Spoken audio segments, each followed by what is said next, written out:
What's up, you guys? Good to talk with you again. Yesterday, I watched The Outlaw Johnny Black, starring Michael Jai White, and I enjoyed the movie. It was very funny. It was very funny. It had a strong, positive message, and that is always something I could get behind. It is a cowboy movie, which before was stated to be a Black Dynamite prequel, but I'm not sure if it is. There's nothing in the movie that I could tell if it's a Black Dynamite sequel.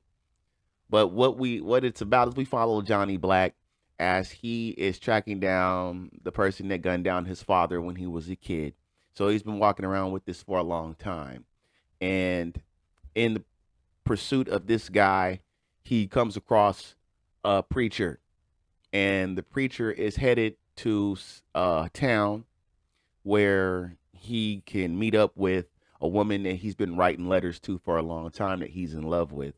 And along the way, uh, something happens to the preacher. It looks like he gets killed. So sorry, I was about to say Black Dynamite. Johnny Black kind of takes his identity because Johnny Black is an outlaw.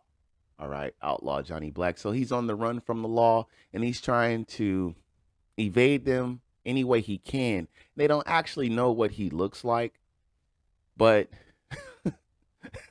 they don't really know what he looks like.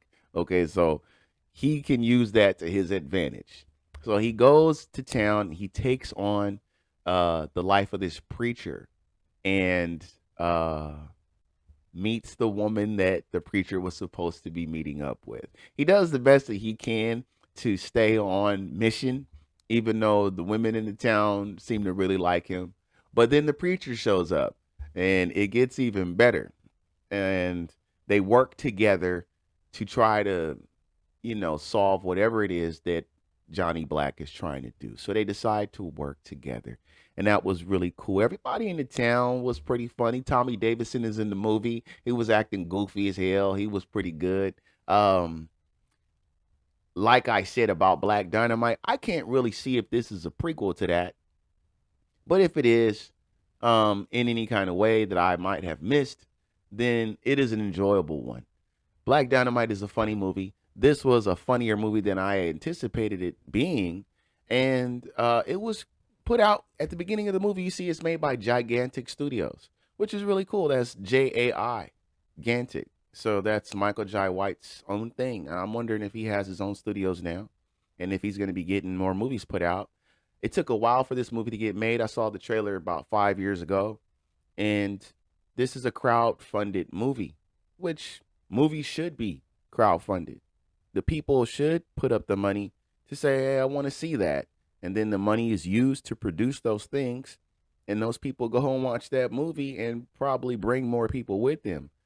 But I've always been curious about where all the money comes from for these movies if you're not getting it from the people. But I think they put a very good project together. This is an enjoyable watch. You can watch it with your whole family. It's not a lot of anything like cussing or sexual anything. Like there's a little bit of violence, but nothing hardcore. There's a couple parts where it's kind of saddening because of what's happening, and like a common typical cowboy story, it's a revenge story. So you have the situations that lead up to that. However, overall, they don't show anything that would be considered gruesome or anything like that. So, as I said, you can watch this with your family, have a good time. It's a good laugh. When I seen the guy punch the horse, it just brought back all the Blazing Saddles memories, okay? Check it out. It's a good time. It's a fun time. I think Michael Jai White did a good job. I didn't see Tyrone Magnus in the movie, unfortunately. He didn't get to do that fight scene that they talked about. But things change along the way with movies when you're in production and post production. So it's what it is. But overall, I had a good time with the movie. The people that watched the movie seem to have given it kind of a low score. But as far as I'm concerned, it's what I was anticipating, and it delivered. So It says the movie's rated R. That can't be true. The movie's not rated R. Hold on one second. Is that right? Is this movie's rated R? The Outlaw? No, PG-13. Yes, there it is. PG-13. So, as I said, it's a good watch. It was a little bit longer than I expected it to be because it's a comedy. So it's like, it says 2 hours and 10 minutes. I think it was 2:12, but still, that was a little bit of time. But it was a fun time. So it wasn't hard to just sit through and watch. So definitely check it out. I think you're gonna like all the characters. I thought everybody was great. And I hope I see him again in some other stuff. Hopefully some more Michael Jai White stuff in the future. So looking forward to all of it. Yeah. Right here on the trailer, it does say, and on the poster, it does say it is a Black Dynamite prequel. So you can take it that way. But thanks again for listening, guys, and I will talk with you soon. Take it easy.